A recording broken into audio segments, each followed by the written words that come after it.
Magandang hapon po sa ating lahat at binabati ko po kayong lahat ng Happy New Year. Ano po, at sa oras na to, tayo po muli ay mag-aaral ng salita ng Diyos. Ito po sa ating daily live sa FB Live dito po sa Rema Philippines. Ano po? So, bago po tayo magsimula, tayo munang lahat ay yumuko at manalangin. Amang Diyos, sa pangalan ni Jesus, sa oras na ito, kami po ay patuloy na nagpapasalamat sa iyo sa panibagong taon na dumating, O Diyos, patuloy na sa oras na ito sa aming pag-aral ng iyong salita. Samahan mo kami dahil wala po kaming magagawa kung kami ay hiwalay sa iyo, Panginoon. Sa mga oras po na ito, magsalita ka sa amin, turuan mo kami ng mga bagay na nais mo na iparating sa bawat isa. At saan man naroroon, Panginoon, ang mga kapatiran mong nanonood sa oras na ito, kausapin mo kami, Panginoon. Ang banal mong Espiritu, ang malaya na mangusap sa bawat isa sa amin. Salamat, O Diyos, sa kalaman, sa karunungan, sa aming pag-aaral sa oras na ito, sa pangalan ni Jesus. Amen. Ayan, so magandang hapon po ulit. At nandito pa rin po tayo sa ating topic na prostration before Christ. Ano po? Nung Lunes, tinuro po sa atin ni Pastora Sheila yung prostration ng mga wise men.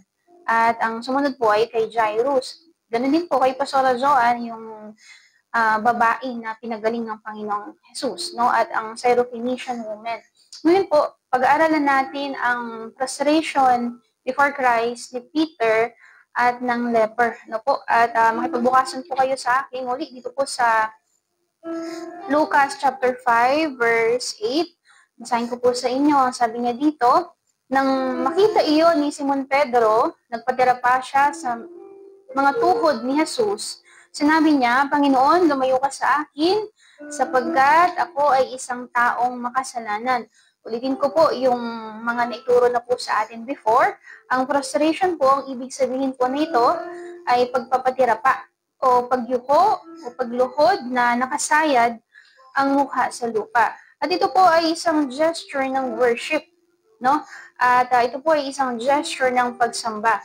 Pero kadalasan, itong prostration o pagpapatira pa po ay isang gesture din na ginagawa sa panalangin o sa pananalangin. At dito po sa mababasa natin sa Luke chapter 5 verse 8, sa Aramaic and Persic version po, mababasa po natin ito na he fell on his knees before him and threw himself prostrate at his feet. So, andun yung pagpapatira pa ni Apostol Pedro. At ang sabi niya po dito sa ibang translation, basahin ko po sa inyo, na makita yon ni Simon Pedro, siya ay nagpatira pa sa paanan ni Jesus. Ano po, andun po yung pagpapatira pa niya. Ano po, nung makita ng mga mata ni Pedro ang mga himalang ginawa ng Panginoong Jesus, ang unang response niya ay ang magpatira pa sa harapan ng Panginoon. Alam naman po natin na itong kwentong ito, magdamag na silang humuli ng isda, magdamag na silang namangka, magdamag na po silang ng isda sa laot, pero wala silang kahit na anong huli. Pero nung dumating ang Panginoong Jesus, at sabi niya, ihulog ninyo yung inyong lambat sa tubig, nangatwiran pa po si Pedro dito. Tapos sabi niya, Lord, magdamag na kami naghanap, magdamag na kami ng isda. Pero wala kaming huli. Pero dahil sinabi mo, sabi niya, gagawin namin. At nung sumunod po sila sa sinabi ng Panginoong Jesus, nakita nila yung himala na ginawa ng Panginoong Jesus. Ang pagpapatira pa po ni Pedro sa verse na ito ay nagpapakita ng dalawang bagay. Una, ina-acknowledge niya ang kapangyarihan at deity ni Jesus. At pangalawa, ina-acknowledge niya ang kanyang kamalian at kasalanan sa harapan ng Panginoong Jesus. Naalala ko po yung isang sermon ng isang pastor. Bata pa po ako nito at naririnig ko na po ang sabi niya, kapag nakita mo daw ang kaluwalhatian ng Diyos, kapag naranasan mo daw ang glory ng Diyos, meron kang dalawang bagay na gagawin. Una, magpapatira pa ka talaga sa kanyang paanan at pangalawa, makikita mo kung gaano ka karumi sa kasalanan. Naalala ko rin po ito nung ako po ay baguhan pa na nagpa-deploy sa field. Kadalasan po sa aming mga manggagawa, nagdi-devotion kami ng 5 to 6 a.m. At minsan po devotion, alam niyo po, ako at ng mga kasama ko ay nagsimulang mapuspos ng Banal na Espiritu Santo at naranasan namin ang kaluwalhatian ng Diyos. At habang kami po ay napupuspos, nakakita ako ng isang trono, napakalaking trono at may nakaupo sa trono. Pero sa sobrang liwanag ng trono na ito, hindi ka makakatingin ng diretsyo. Pero ang nakita ko lang ay ang paanan ng Diyos. At nung time na po na ito, nakita ko na nasa ilalim ako ng paanan ng Panginoong Jesus. Kita ko ang talampakan ng Diyos at ang trono ng Diyos na papalibutan ng liwanag. At nung time po na yon, alam niyo po, lahat po kami napaluhod. Sa akin po, yun po yung nakita ko ang trono ng Diyos, ang kaluwalhatian ng Diyos, at ang paanan ng Panginoong Jesus. At ang response ko po dito ay magpatira pa. At nung time na yun, nakataas ang mga kamay ko at nag-worship ako sa Panginoon. At paanan pa lang po ng Diyos ang nakita ko. Pero alam niyo po, nakita ko na kung gaano karami yung mali ko. Nakita ko na yung gaano karami yung kasalanan ko. At wala ko ibang ginawa kundi humingi ng kapatawaran sa lahat ng mga kamali at kasalanan na nagawa ko. Nagsimula po akong makita lahat ng mga mali kong ginagawa. Nagsimula ko pong makita yung mga pagkukulang ko. At wala ko ibang masambit sa paanan ng Panginoon kundi ang paghingi ng kapatawaran at ng habag niya sa akin. Same po kay Apostol Pedro, dahil nandun po yung time na somehow nag-doubt pa siya may makikita siyang resulta. Pero dahil sumunod siya, ginawa niya yung sinabi ng Panginoong Jesus, alam niyo po, nakita niya yung kapangyarihan ng Panginoong Jesus. At nakita niya yung kabanalan ng Diyos and it brought him to his knees. Nagpatira pa siya sa paanan ng Panginoon. In-acknowledge niya na ang Diyos ay makapangyarihan. In-acknowledge niya ang kanyang mga kamalian.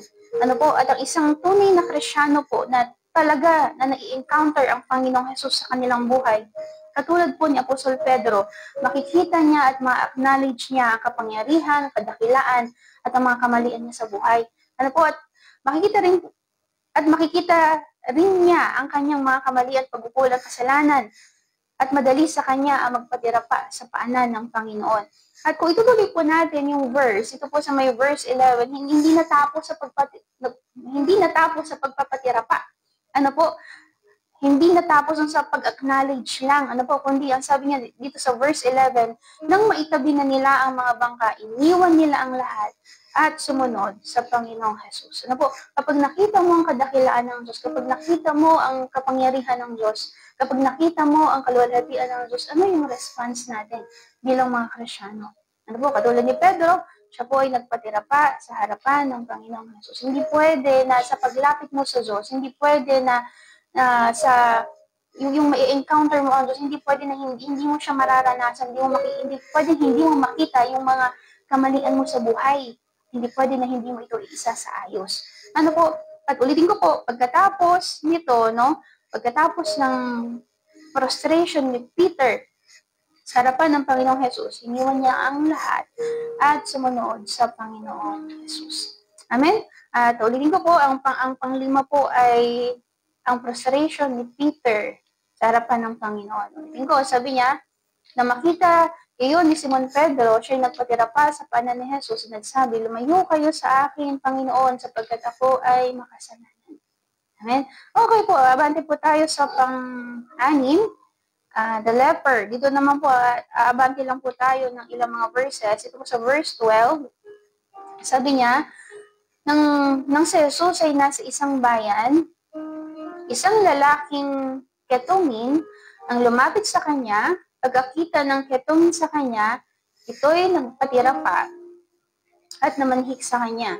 Ginoo, kung ibig po ninyo, ako'y inyong mapapagaling. At ang pang-anim po ay ang lalaki po na may ketong. At sa description po ni Dr. Lucas, bilang isang manggagamot, ang kalagayan po ng lalaking ketongin na ito ay advanced case na o malala na or hopeless na. Dahil ang buong katawan niya ay napupuno na ng ketong. Puno ng ketong at malala na ang kalagayan nito. At katulad din po doon sa tinuro sa atin ni Pastor Joan kahapon, yung babaeng dinudugo, Ano po, ang mga ketongin po sa Biblia, sila po ay mga outcast. Ano po, naalala ko po yung isang description ni Chuck Swindoll sa mga may leper noong unang panahon. Kapag meron kang leper, sabi niya, ikaw ay parang may death sentence na. Ibig sabihin, inaantay na lang nila na mamatay itong mga may ketong na ito. Ano po, at kapag isang tao po ay may ketong nung time po na ito, sila po ay inihihiwalay. Actually, sila po ay nasa labas ng lungsod. Ano po, at kinukonsider na sila ng kanilang mga pamilya na patay na. Bakit? Kasi, ulitin ko po, ang ketong po noong unang panahon ay walang lunas. At ito po ay nakakahawa kaya hindi sila pwedeng makimingle sa mga tao. Hindi sila pwedeng magtrabaho, hindi sila pwedeng